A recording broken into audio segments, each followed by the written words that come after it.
तो अभी तक मैंने मोटा मोटी क्या बताया, पूरी स्टोरी के फॉर्म में सुनिए। हमने क्या किया, सैंपल लिया, सैंपल को पहले कलेक्ट किया हमने, हेयर हुआ, हेयर बेस हुआ, मतलब कि ब्लड सैंपल, कुछ भी यार, मैंने कहीं से भी ऐसा सेल ले लिया जहाँ डीएनए मिलता हो, ठीक है। उसके बाद उसको हमने क्या किया, सेल को आइसोलेट किया, सेल का लाइसिंग एंजाइम डाला डीएनए छोड़ के, ठीक है।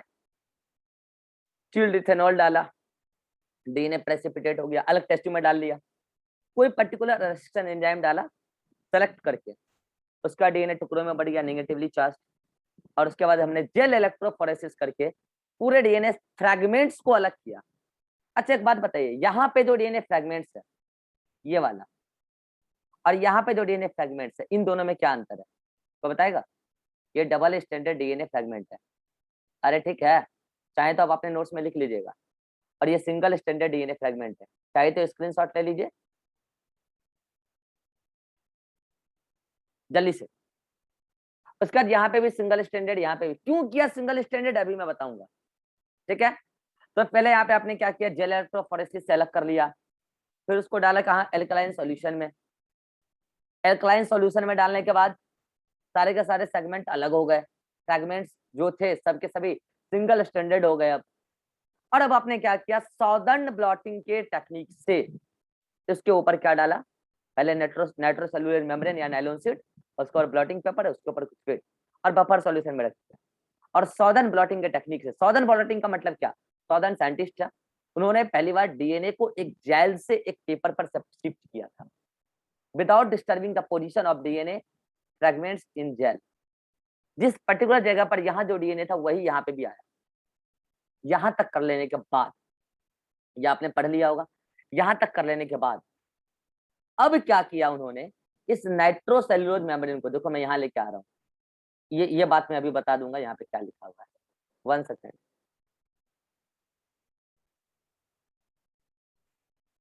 ये देखो वही नाइट्रोसेल्युलोज मेम्ब्रेन, वही वाला जो अभी आपने डेवलप किया था।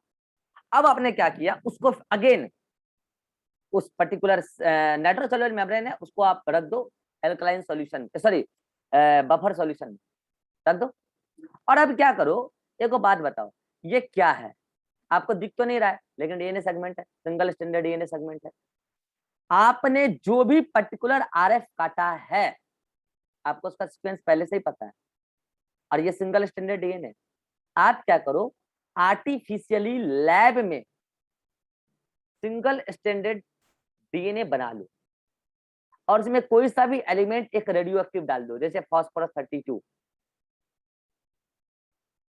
मान लो कि पर्टिकुलर सेगमेंट या आरएफ है, उसमें बार बार मान लो कि ए टी ए, ये रिपीट हो रहा है, ए टी ए रिपीट हो रहा है, तो आप क्या करो, इसका कॉम्प्लीमेंट्री क्या होता है, complementary T A T, T A T, ये पर्टिकुलर सीक्वेंस का आप क्या करो, उसमें डीएनए का सेगमेंट डाल दो उस सॉल्यूशन में, उसको बोलते हैं डीएनए प्रोब। क्या बोलते हैं उसको, डीएनए प्रोब। जो कॉम्प्लीमेंट्री या आरएफ के, आरएफ का सीक्वेंस आपको पता है तो उसका कॉम्प्लीमेंट्री सीक्वेंस भी आपको पता है, और आपने डाल दिया।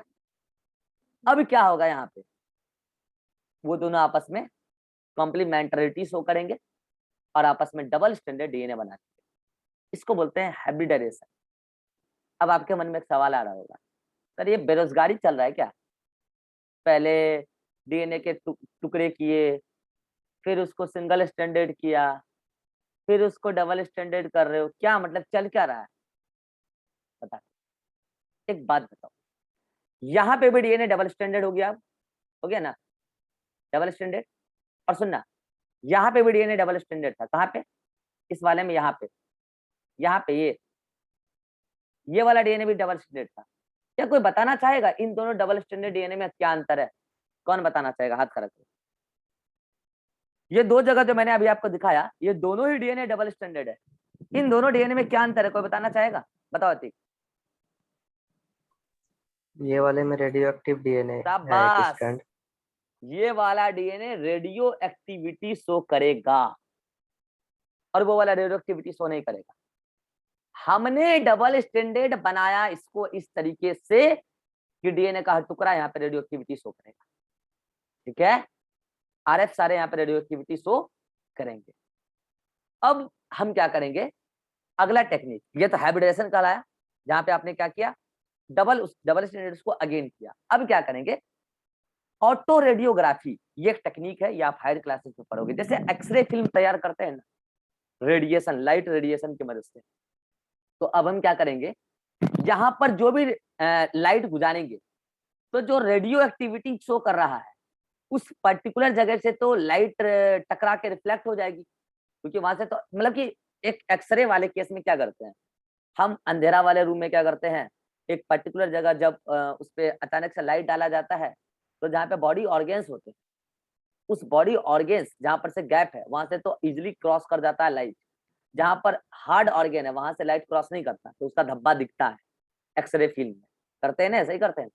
ऐसा ही ऑटो रेडियोग्राफी एक टेक्निक होता है, जिसमें जहां से कोई भी पार्ट रेडियो एक्टिविटी दिखा रहा है, जब हम वहां से उस पूरी लाइट रेडिएशन को गुजारेंगे, जब उसका फिल्म बन के आएगा, एक उसका रिजल्ट बन के आएगा, तो जहां जहां पर भी कोई particular segment radio activity show कर रहा था, तो जब फिल्म बन के आएगा फोटोग्राफिक फिल्म, तो वहां पर बैंड बन जाएगा, और बाकी जगह से लाइट गुजर जाएगी, लाइट रेडिएशन गुजर जाएगी, वहां पर कोई बैंड नहीं आएगा। तो जब आप इस पूरे सेगमेंट का, ये जो नाइट्रोसेल्युलोज मेम्ब्रेन है, उसका फोटोग्राफिक फिल्म तैयार करेंगे, टेक्निक को कहते हैं ऑटो रेडियोग्राफी। जब आप उसका फिल्म तैयार करेंगे, तो सेम उसी तरीके का आपको बैंड दिखेगा, जैसे इस नाइट्रोसेल्युलोज मेम्ब्रेन पर डीएनए का आरएफ अरेंज, जैसे यहां है वैसे यहां पर होगा, ठीक है। और यही उस पर्सन का डीएनए फिंगरप्रिंट है। इसको तैयार कर लीजिए। अब आप चाहिए तो इसको स्कैन करके कंप्यूटर में सेव कर लीजिए, पीडीएफ व्हाट्सएप पे शेयर कर दीजिए, जो भी करना है आप कर दीजिए, कोर्ट में स्क्रीन पे दिखाइए जब मामला चलेगा केस का, ठीक है। तो कुल मिला के एक पर्सन का हम डीएनए फिंगरप्रिंट तैयार कैसे करते हैं, बस अभी मैंने आपको ये बताया, इससे ज्यादा और कुछ नहीं बताया। लास्ट का जो टेक्निक है ऑटो रेडियोग्राफी, ये आप आगे डिटेल में पढ़िए। क्या अब आपको समझ में आया कि हमने पहले single standard double standard DNA को सिंगल स्टैंडर्ड क्यों बनाया, और फिर उसको अगेन डबल स्टैंडर्ड क्यों बनाया? अगर डबल स्टैंडर्ड नहीं बना तो नॉर्मल डबल स्टैंडर्ड डीएनए आ तो जाता नाइट्रोसेल्युलोज मेम्ब्रेन पर, लेकिन वो रेडियो एक्टिविटी शो नहीं करता, और हम ऑटो रेडियोग्राफिक टेक्निक से फोटोग्राफिक फिल्म तैयार नहीं कर पाते, यस और नो, और हम फिर डीएनए फिंगरप्रिंट बना नहीं पाते, हमें पता ही नहीं चलता। अब आप बताओ, ये एक यूनिक पर्टिकुलर फोटोग्राफिक फिल्म है कि नहीं है? और यही है डीएनए फिंगरप्रिंट। और ये डीएनए फिंगरप्रिंट किसी भी इंसान का दुनिया में किसी अदर इंसान से मैच नहीं करेगा, अगर वो उसका ट्विंस नहीं है, वो भी मोनोजाइगोटिक ट्विंस नहीं है तब। कितने लोग समझ गए डीएनए फिंगरप्रिंटिंग का प्रोसेस? कितने लोग समझ गए?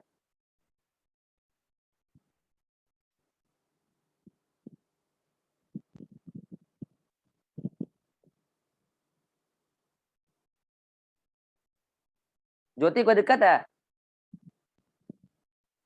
नो सर, हाथ हाथ तो उठा- नहीं, हाथ खड़ा नहीं है तुम्हारा, ठीक है।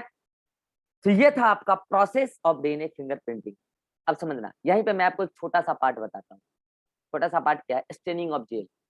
हालांकि ये इस डीएनए फिंगरप्रिंटिंग में इसका कोई लेना देना नहीं है, ये बायोटेक में काम आएगा, ठीक है।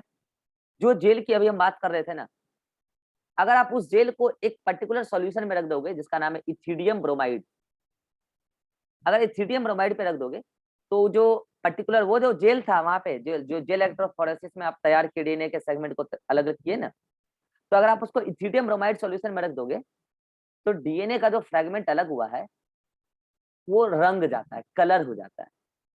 और जब आप उसको यूवी रेडिएशन में देखोगे ना, यूवी लाइट में ऐसे उस जेल को ऐसे उठा के देखोगे, तो आपको डीएनए का बैंड दिखेगा, और आप आसानी से चाकू से काट के निकाल सकते हो। उस जेल को वहां से काट के निकाल लो, एक बैंड काट के निकाल लो, अगर आप निकालना चाहते हो तो। काट के निकालने की टेक्निक कहलाती है इल्यूजन। और डीएनए का बैंड दिखता है ऑरेंज कलर का, इस बार आया था 2021 पेपर में आया था। स्टेनिंग ऑफ जेल, देखो नोटबुक का सवाल है, हालांकि एनसीईआरटी में भी है, नोटबुक में डायरेक्टली यहाँ पे लिखा हुआ। स्टेनिंग ऑफ जेल बोला था कि हम लोग क्या करते हैं, कई बार डीएनए के मतलब कि जेल इलेक्ट्रोफोरेसिस के दौरान जो सेपरेटेड डीएनए फ्रैगमेंट्स होते हैं जेल में, उसको हम लोग इथिडियम ब्रोमाइड से क्या करते हैं, स्टेन कर देते हैं, कलर कर देते हैं। तो वो किस कलर का दिखता है? आंसर था ब्राइट ऑरेंज कलर का दिखता है। इसी इसी टाइप का कोई क्वेश्चन था, और वो ऐसा नहीं दिखेगा, नेकेड ऐसे नहीं, उसको आप यूवी रेडिएशन में, यूवी लाइट में ले जाके देखिएगा, तब आपको दिखेगा। ऐसे मान लो कि ये पर्टिकुलर जेल है, उसको इथिडियम ब्रोमाइड में डाला, वो डीएनए कलर हो जाएगा, ऐसे नेकेड ऐसे नहीं दिखेगा, यूवी रेडिएशन में ले जाके ऐसे देखोगे, तब जाके आपको उसमें ऑरेंज कलर के कई सारे बैंड दिखेंगे, और जो बैंड है उसको आप चाकू से ऐसे कट करके जेल को निकाल लो, वो डीएनए फ्रेगमेंट अलग हो जाएगा। निकालने की टेक्निक कहलाएगी इल्यूशन। डीएनए दिखेगा ऑरेंज कलर का, ब्राइट ऑरेंज कलर का, यूवी रेडिएशन में दिखेगा। कब? जब आप पूरे जेल को इथिडियम ब्रोमाइड में डालेंगे। क्वेश्चन में कंफ्यूज किया गया था 2018 या 17 में। एक चीज आ गया इथिडियम ब्रोमाइड, और अभी थोड़ी देर पहले आया था चिल्ड इथेनॉल, ये दोनों अलग अलग चीजें हैं। चिल्ड इथेनॉल डीएनए को प्रेसिपिटेट करने के लिए यूज में लेते हैं, और इथिडियम ब्रोमाइड डीएनए को रंगने के लिए यूज में लेते हैं। कितने लोग समझ गए मैं क्या बोलना चाह रहा हूँ? 2017-18 में क्वेश्चन आ चुका है। डीएनए को रंगने के लिए इथिडियम ब्रोमाइड यूज लेना आता है, ऐसा मार्केट में बिकता है, लैब वाले दुकान में मिल जाएगा आपको, ठीक है, सीसी में बिकता है। इथिडियम ब्रोमाइड डीएनए को रंगने के लिए यूज करते हैं, और चिल्ड इथेनॉल डीएनए को प्रेसिपिटेट करने के लिए यूज करते हैं। एल्कलाइन सॉल्यूशन डीएनए के सेगमेंट को सेपरेट करने के लिए यूज करते हैं, और वो जो बफर सॉल्यूशन होता है, जेल सूख नहीं जाए, इसके लिए यूज करते हैं। तो आई थिंक डीएनए फिंगरप्रिंटिंग का टेक्निक आपको समझ में आ गया। इसका यूज क्या है, इसकी चर्चा हम करेंगे नेक्स्ट क्लास में डिटेल में। इसका एग्जांपल एनसीईआरटी में है, वही एग्जांपल हम आपको बताएंगे, ठीक है। एनसीईआरटी, अच्छा इसका क्या यूज है मैं आपको बताता हूँ। फॉरेंसिक साइंस में इसका खूब यूज करते हैं हम लोग। कई बार ऐसा होता है, कुछ मतलब कि अमीर परिवार में कोई बच्चा क्लेम करने लगता है कि मैं इसका बेटा हूँ। वो उसका बेटा है या नहीं है, ये कोर्ट साबित करेगा। मैं उसका बेटा हूँ, ये कहने लगता है कोई पर्टिकुलर बच्चा किसी अमीर परिवार में जाकर, तो अगर वो सच में उसका बेटा है तो उसकी प्रॉपर्टी पे तो उसका हक है। तो अब कोर्ट कैसे साबित करे इस बात? डीएनए फिंगरप्रिंटिंग वहां पे काम में आता है। कई बार हॉस्पिटल वगैरह में, बड़े हॉस्पिटल वगैरह में क्या होता है, बच्चे का हेरफेर हो जाता है। एक ही पर्टिकुलर रो में 2 अलग अलग कमरे में डिलीवरी हुआ, नर्स ने क्या किया, जिस एक पर्टिकुलर रूम में डिलीवरी हुआ वहां का बच्चा कम सुंदर था, या पता चला कोई पर्टिकुलर पार्ट अपाहिज बच्चा पैदा हो गया। उसने क्या किया, बगल वाले रूम के बच्चे से एक्सचेंज कर दिया, बगल वाले रूम से एक्सचेंज कर दिया बच्चा। उस टाइम तो वो जो पर्टिकुलर लेडी थी वो होश में रहती नहीं उतना, एक्सचेंज कर दिया और किसी को पता भी नहीं चला, ठीक है। लेकिन जब बाद में होश में आई लेडी तो उसको विश्वास नहीं हुआ कि मेरा बच्चा अपाहिज हो, तो उसने केस कर दिया। किस पे? नर्स पे। अब ये मामला कोर्ट में जाएगा, कोर्ट में दोनों पेरेंट और दोनों बच्चे का डीएनए फिंगरप्रिंटिंग लिया जाएगा, और फाइनली साबित किया जाएगा कौन किसका बच्चा है। यही वाला केस आपके एग्जाम्पल एनसीईआरटी में दे रखा है। कई बार क्या होता है, मर्डर हुआ, एक बार बताओ इस क्राइम सीन में फॉरेंसिक साइंस में इसका क्यों यूज करते हैं? मर्डर हुआ, आपने जिसका भी मर्डर किया, ये तो नहीं है कि वो आसानी से मर जाएगा। मोस्ट ऑफ द केस में वो आपके साथ छीना झपटी जरूर किया होगा। जब आप उसको मारने की कोशिश किए होंगे तो वो भी आपको झपटने की कोशिश जरूर किया होगा, ये होता है। और जब आपको झपटने की कोशिश किया, हो सकता है आपका बाल, आपका स्किन का कोई पार्ट उसके नेल में फंस के रह गया हो, उसका आपका बाल कट के गिर गया हो, वहां पे आपका ब्लड सैंपल गिर गया हो, ऐसा हो सकता है। तो क्राइम सीन पे जिसका मर्डर हुआ है उसका तो ब्लड सैंपल मिलेगा ही मिलेगा, लेकिन कौन मर्डर करके गया है, कुछ केसेस में ये भी छूट के जाता है। और अगर नहीं छूट के जाता है तो कुछ ना कुछ सैंपल वहां पे छूट ही जाता है, जो आप हायर क्लासेस में पढ़ोगे। कई बार क्या होता है, हमारे स्किन जो है ना, इसमें बहुत सारे डेड लेयर होते हैं। हम जिस चीजों को छूते हैं, हमारा स्किन का डेड लेयर उसके साथ क्या होता है, अटैच हो जाता है। आप कई सारे मूवी में देखे होंगे, जिस भी पर्टिकुलर जगह पर क्राइम सीन है, तो वहां पर उन हर चीजों को कलेक्ट कर लिया जाता है जिससे हमें सैंपल मिल सके। कहते हैं डीएनए टेस्ट के लिए जाएगा सैंपल। कैसे करते हैं सब, इसकी चर्चा हम नेक्स्ट क्लास में करेंगे। इससे रिलेटेड एक रियल कहानी मैं आपको सुनाता हूँ। रियल कहानी नहीं, ये मेरे सपने में आया था बहुत पहले, जब मैं पढ़ाई किया करता था। जब मैं पहली बार डीएनए फिंगरप्रिंटिंग पढ़ रहा था, इतना डिटेल में मैंने पढ़ लिया था कि मेरे सपने में आ गया था। हुआ क्या, मैंने सुनाया भी है, शायद कई बैचेस में ऑफलाइन में सुनाया मैंने कहानी, शायद सुना होगा ये लोग। तो हुआ क्या कि मेरा एक बचपन का दोस्त हुआ करता था, आशीष नाम है, अभी एनएमसीएच में 3rd ईयर में है अभी। तो वो मेरा बचपन से दोस्त था, ठीक है। तो जो हम लोग कोटा में साथ में ही रहते थे, ठीक है। तो चारों साल साथ में ही रहे, नहीं लास्ट ईयर हम लोग अलग अलग हो गए थे, ठीक है। तो हम लोग साथ में ही रहते थे, सारे हम लोग गांव के सारे बच्चे लगभग एक ही एरिया में रहते थे वहाँ कोटा। तो हुआ क्या कि हम लोग छुट्टी में आए थे घर, ठीक है, दिवाली की छुट्टी ही मिलती है कोटा में, तो और कोई छुट्टी मिलती नहीं है। हम लोग छुट्टी में आए थे घर। तो हम दोनों का जो स्कूल था 10th वाला स्कूल, वो क्या है कि हमारे घर में गांव में ऐसी जगह है जहाँ थोड़ा सा सुनसान इलाका है, जहाँ पे मर्डर वर्डर थोड़ा आम बात है, ठीक है, कोई भी किसी का मर्डर कर देता है उस जगह पे, आम बात है। हमारे स्कूल का जो मेन गेट है उसके सामने एक बड़ी लंबी सी रोड है और उसके दोनों किनारे नहर है, किसी को भी मार के फेंका जा सकता है उस नहर में। हालांकि आजकल जंगल बन गया, वो नहर सूख गया है, लेकिन पहले बहुत बार अभी पानी आया तो वो पूरा पानी से भरा हुआ होगा, ठीक है। और वो जो लंबी सी रोड है जो डायरेक्ट मेरे स्कूल के मेन गेट पर जाके खुलती है, उस रोड के किनारे और पूरा अशोका का पेड़ लगा हुआ है, ठीक है। तो हम लोग शाम के समय में गए घूमने के लिए स्कूल, कहे चलो भाई घूम के आते हैं। पानी भी था पूरा, एकदम मजा आ रहा था, देख छठ पर्व के समय था तो पानी थोड़ा बहुत तो रहता ही है बचा हुआ नहर में, ठीक है, तो पानी। तो हम लोगों ने कहा चलो भाई स्कूल घूम के आते हैं, मेरा ही बाइक था, ठीक है। हम लोग कहे चलो भाई घूम के आते हैं, मेरा बाइक क्या, उस टाइम तो मेरा बाइक नहीं था ना, मेरा बाइक तो बाद में खरीदे, चोरी भी हो गया, ठीक है। तो घर में रखा हुआ बाइक था, मैंने उठा के लेके गया। फिर क्या हुआ, अर्जेंटली मुझे घर से कॉल आया, घर पे आओ जल्दी से, एक डॉक्यूमेंट खोजना है। मैं चला गया घर, मैंने कहा भाई तुम यहीं पर हो, हम घर से आते हैं 2 मिनट, ठीक है, 2 मिनट में आते हैं घर से। मैं जब 5 मिनट के बाद आया स्कूल मेन गेट पर, मैं उसको छोड़ के आया था, तो मैं देखता हूँ कि वो वहां पे नहीं है। समझ रहे ध्यान से, ये सब सपने में हो रहा है, ठीक है। मैंने देखा कि वो वहां पे नहीं है, तो मैंने कहा वो गया कहाँ, मैंने कॉल लगाया, कॉल नहीं लगा उसको।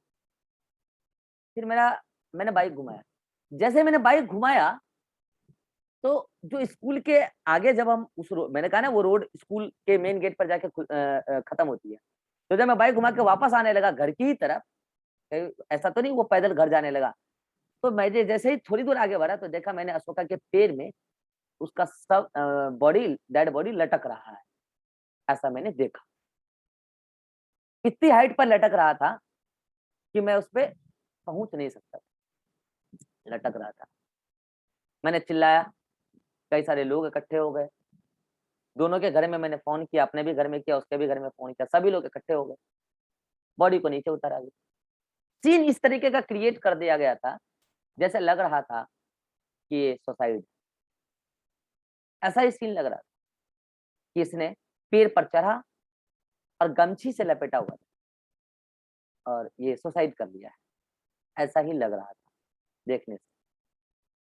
लेकिन कई सारे लोग मेरे ऊपर आरोप लगाने लगे कि ये अभी घर से हंसता खेलता निकला और बिना गमछी का निकला था ये घर से, और ये इसकी बाइक पे बैठ के आया और ये गमछी से लटका हुआ मिल रहा है।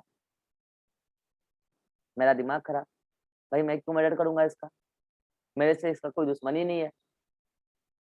अब भाई मैं तो साइंस का आदमी, बायोलॉजी का आदमी, मैं तो दिमाग लगाने लगा।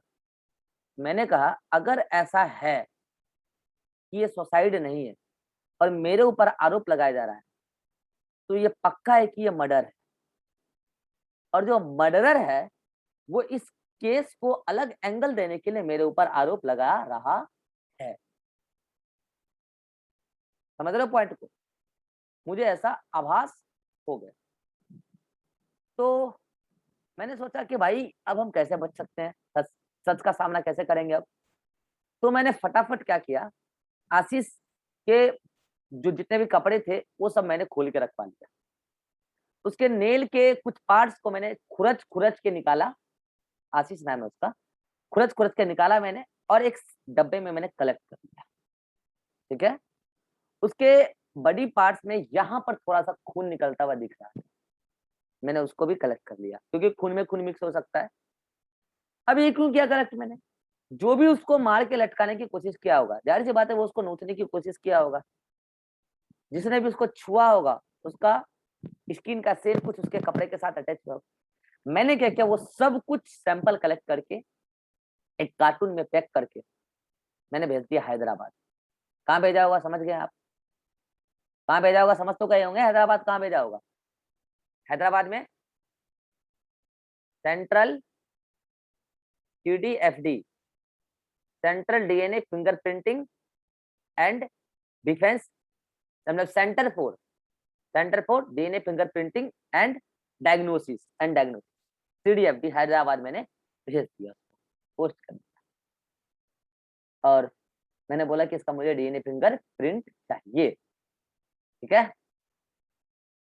तब तक में माहौल कुछ ऐसा हो गया कि पुलिस मुझे गिरफ्तार कर ली और मैं जेल चला गया।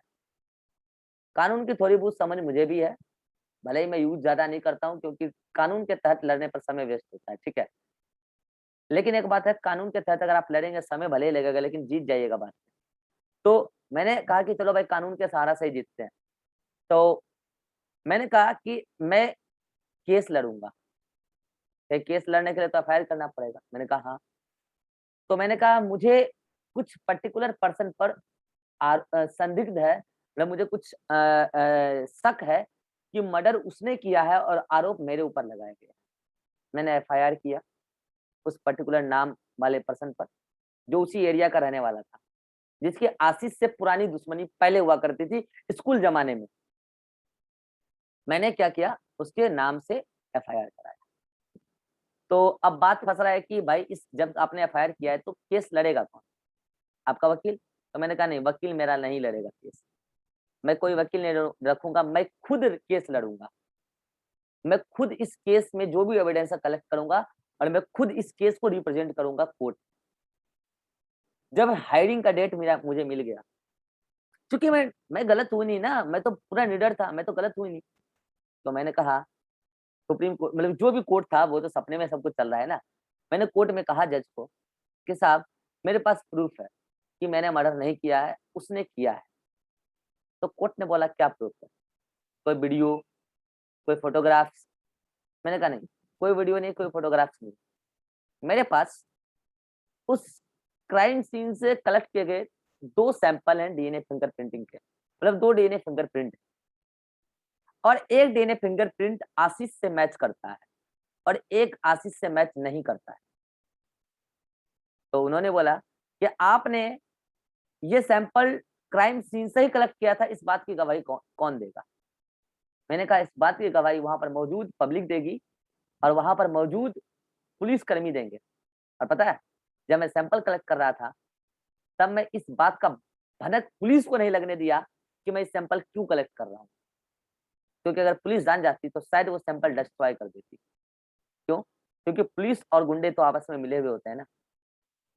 तो मैंने डायरेक्ट यही बोला कि पहले आप पुलिस से पूछिए उस घटना स्थल पर घटना के जस्ट बाद मैंने क्या क्या किया था। तो पुलिस ने अपने बयान में ये बोला कि घटना स्थल पर घटना के बाद जब पुलिस छानबीन कर रही थी तो ये पर्सन उस डेड बॉडी से कपड़े उतार रहा था, उसके नेल्स वगैरह से कुछ ले रहा था। पुलिस को शायद ज्यादा भनक नहीं लगा कि मैं क्या ले रहा हूँ, लेकिन जैसे उसने स्टेटमेंट बोला तो स्टेटमेंट नोट कर लिया गया जज के द्वारा। और मैंने ये भी बोला कि वहां की आम पब्लिक भी इस बात का गवाह है कि मैंने वहां से सैंपल कलेक्ट किया था, और इस बात का कि मैंने वहां पे सैंपल कलेक्ट किया, इस बात का वीडियो मेरे पास, सैंपल कलेक्ट करते हुए वीडियो मैंने बनवा लिया है। तो कोर्ट ने इस बात को मान लिया कि हाँ ये सैंपल जिसमें 2 अलग अलग टाइप के फिंगरप्रिंट मिल रहे हैं जो हैदराबाद सीडीएफडी से आया है, ये सैंपल उस क्राइम सीन का ही है। तो अब तो कोर्ट समझ गई कि अब आगे का काम क्या है। तो कोर्ट ने बोला आपका आरोप आपको किस पे शक है? तो मैंने कहा बयान सब कुछ मैंने पहले ही दे दिया है। तो मुझे जिस भी पर्सन पर शक था वो 3 लोग। मैंने कहा साहब उस तीनों लोगों का डीएनए फिंगरप्रिंट कराया जाए। कोर्ट ने आदेश दिया पुलिस को, उस जो वहां के उस लोकल पुलिस, और उस तीनों पर्सन को रिमांड पे लिया गया और उस तीनों पर्सन का डीएनए फिंगरप्रिंट कराने के लिए हैदराबाद भेज दिया गया। ठीक है, सपने में सब कुछ हो रहा है। और फिर अगली हायरिंग की डेट आती है 1 महीने बाद, और 1 महीने बाद उस 3 में से एक पर्सन का फिंगरप्रिंट उस फिंगरप्रिंट से मैच कर गया जो 2 डीएनए फिंगरप्रिंट मैंने क्राइम सीन से उठाया था। जिसमें से एक तो आशीष से मैच कर रहा था क्योंकि आशीष का भी तो बॉडी सैंपल मिक्स हुआ होगा, और एक मैच कर रहा था उस 3 में से एक लोगों के साथ। और उसी दिन मैं निर्दोष साबित हुआ और सभी गांव वाले लोग मेरे ऊपर गर्व महसूस किए। ये सब सपने में हुआ था, ठीक है, हकीकत में नहीं हुआ था। लेकिन मैं सच बता रहा हूँ कि मैंने जिस भी बैचेस में ये डीएनए फिंगरप्रिंटिंग पढ़ाया है या जिस बैचेस में मैंने बायोटेक भी पढ़ाया है, तो ये कहानी मैंने हर बैचेस में सुनाया है, जबकि ये कहानी सपनों की कहानी है। अब आप समझ रहे हैं मैंने क्यों सुनाया है?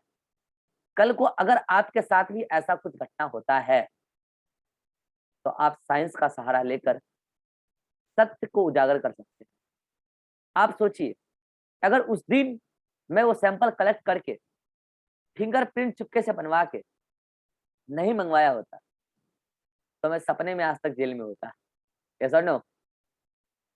सपने में आज तक जेल में सड़ रहा होता। लेकिन साइंस का सहारा लेकर मैंने ना कि केवल खुद को सही साबित किया, बल्कि गलत लोगों को पकड़वा भी दिया। और फिर कोर्ट ने मेरा भी डीएनए फिंगरप्रिंट लिया, उस 3 लोगों के साथ मेरा भी लिया। कि वो तो ये भी तो देखेगी ना कि वो तो डीएनए फिंगरप्रिंट 2 मिल रहा है क्राइम सीन से, उसमें से कहीं मेरा भी तो नहीं है। मेरा तो बिल्कुल मैच नहीं किया। तो अब ये किसी भी क्राइम सीन से 2 अलग प्रकार के डीएनए सैंपल हमें मिल जाते हैं, जिसमें से एक तो डेड बॉडी का होता है जिसका मर्डर हुआ है, और एक उसका जो मर्डरर है, जो मर्डर किया है। हम कैसे इसकी डीएनए फिंगरप्रिंटिंग की मैचिंग करा के साबित करते हैं, इसकी चर्चा करेंगे हम नेक्स्ट क्लास। और नेक्स्ट क्लास में हमारा ये चैप्टर समाप्त हो जाएगा। और नेक्स्ट क्लास हमारा कल तो नहीं है। कल आपका कौन सा डे है? कल मॉर्निंग वाला बैच में छुट्टी है ना, एज पर शेड्यूल। हाँ, कल मॉर्निंग वाले बैच में छुट्टी है। तो कल आप क्या करेंगे, जो भी क्वेश्चन बचे हैं मॉलिक्यूलर के वो आप लगा लीजिए, क्योंकि जो भी बचे हैं वो परसों आपका सब कुछ हो जाएगा खत्म। और फिर परसों के बाद एक दिन लगाकर हम मॉड्यूल डिस्कस कर लेंगे और फिर टेस्ट। आपका नर्वस सिस्टम भी बस आज 10 मिनट का बच गया। वो दिन में लैपटॉप फंस गया मेरा। हुआ क्या कि मैंने खरीद के लाया है ना, मैंने बताया ना, ये खरीद के ला लिया मैंने मॉडम। अब बिना वाईफाई का भी चलेगा लैपटॉप नेट। तो वो क्या हुआ कि कल मैं टेस्टिंग कर रहा था और चला गया हॉस्पिटल, फिर उसके बाद भूल गया लगा लैपटॉप बंद करना, सब सेटअप लगा हुआ, तो उसकी वजह से वो हैंग कर रहा था थोड़ा सा दिन में, तो इसलिए वो अटक रहा था। कोई बात नहीं, नर्वस सिस्टम 10-15 मिनट का बचा है। कल शाम में नर्वस सिस्टम की तो क्लास है, ठीक है? तो कल नर्वस सिस्टम हम समाप्त करेंगे और मॉड्यूल डिस्कस भी करेंगे कल ही, इसलिए मैंने कहा था दिन में मॉड्यूल बना लीजिए। और परसों नर्वस सिस्टम का टेस्ट होगा, उसके अगले दिन मॉलिक्यूलर का टेस्ट होगा। क्लियर है? अगर आज के लेक्चर में कोई डाउट है तो आप पूछ लीजिए जल्दी से। Jyoti, any doubt? No, sir. Vibha, No, sir. Atiq, no sir. चलिए अब आप क्या कीजिए, एनसीईआरटी से डीएनए फिंगरप्रिंटिंग को पूरा पढ़ लीजिएगा। बता रहा हूँ कहाँ से कहाँ वो बता रहा हूँ। पेज नंबर 121 से